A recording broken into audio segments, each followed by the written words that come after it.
What's up, my people? Today we are talking about the RBF test.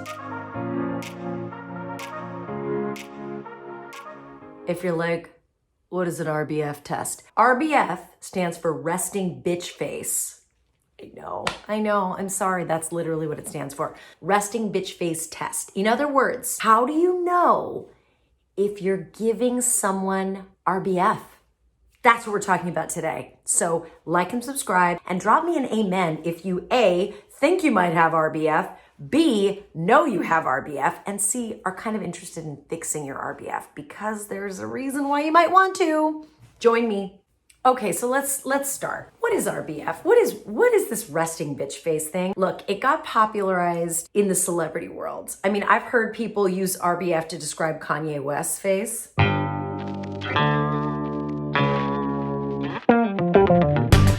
Also Kristen Stewart's face. I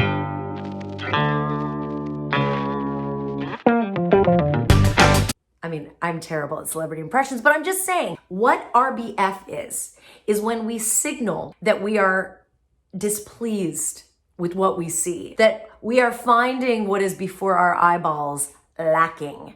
And if you're in a conversation with someone and you have a look of contempt or a look of judgment on your face, the person sitting across from you doesn't feel safe with you. And they're not going to be their authentic self with you.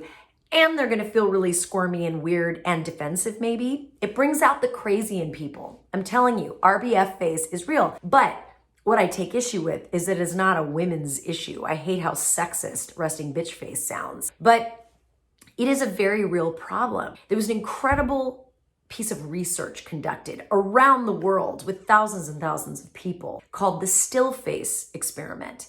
And in it, a team of researchers had mother and child, little baby, go into a research facility with the mom. And they had the mom and the baby play together and like, oh, cute, and talking to each other. And the baby's like, mom, and the mom's like, oh, baby. And it's this very sweet moment. But at some point, at I think it's like minute 7 or something of the experiment, the researcher says to the mother, okay, now go neutral. Show your child absolutely no expression, no facial expression. And in that moment, the mother just goes like this. The baby starts to freak out. First, the baby, and this is true in every culture that they studied, the baby's first reaction is to like make the mom laugh or act goofy or try and solicit some sort of warm facial expression response because they start to feel extreme emotional stress when they see a neutral face. And after they realize that squirming and making their mom laugh isn't getting any results, they start to like try and hide their face so they don't have to look at their mom's neutral face. And the final phase of the experiment is when the babies just start to lose their mind and scream and cry. And they measured the stress response in these babies, and it's major. These babies experience the neutral face of their mother as deeply emotionally distressing. The reason I tell you about that research is that it is in us to crave warm, open, non-judgmental, kind, loving faces. It's literally built into how we are wired as human beings. So when we are with other people, let's say we're at work on a Zoom call, we have to be mindful of the face that we are showing the other people on the screen. Because if you're the one pitching your heart out, giving a presentation or doing whatever it is you're doing, everybody on the screen is like this. It's going to throw you off your game. You're going to feel like you've done something wrong. You're going to feel like you are sucking, right? When maybe that's just their listening face. So here's what I want you to think about. RBF test is testing whether or not you are giving resting bitch face to people. And listen, there are actual tests you can take on the internet where you upload a picture and they tell you if you have RBF. But here's the thing. If you're like me, I am not trying to send some weird algorithm my picture, okay? But what I will tell you is that it's very easy to find out. All you have to do is take a screenshot of what you look like in a Zoom meeting or a WebEx, or ask a friend to tell you, hey, when I'm listening to you or when you're talking to me, do you see a facial expression of disgust, disappointment, contempt? Do you feel judged by my facial expression when I talk? They will tell you. Or if you take a screenshot in the middle of your Zoom meeting and study what your facial expression is, you will know if you look neutral, like think Kardashian, right? No matter what happens on that show, they're like, oh my God, I'm so mad.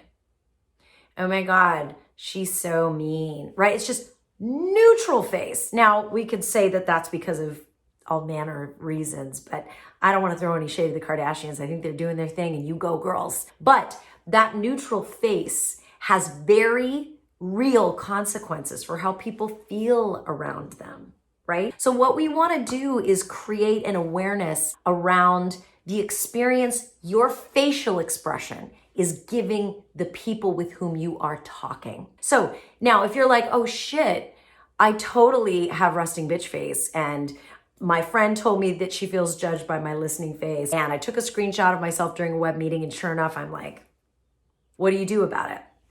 It's really simple. I want you to simply concentrate on signaling to the other person that you're validating what they're saying. So how do you do that? You nod your head. You might have a little bit of a smile or at least an expression of warmth. You know, if you're really struggling with it, pretend that the person that is talking is someone that you're really rooting for. I mean, that is my default listening face is that I'm really rooting for you face.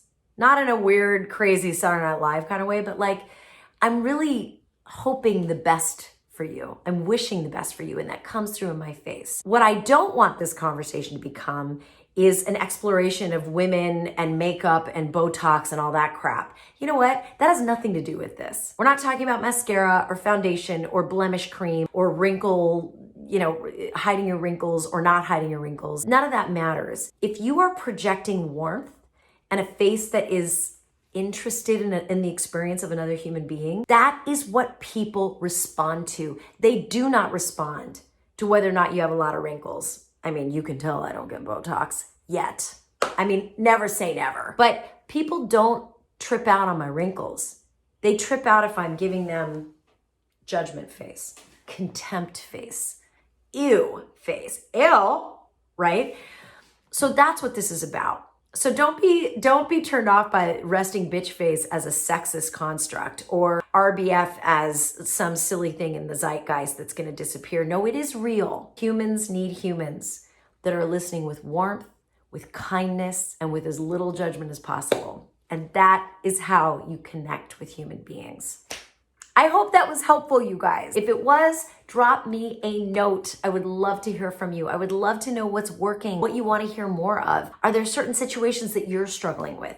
Or are there certain situations where you can't help it? Your face just does what it does and you can't help it. Just getting more conscious about it is the first big step to fixing that problem. But let me know what you need. Let me know what you're curious about. And please help me get to 1,000 subscribers. Every subscriber helps.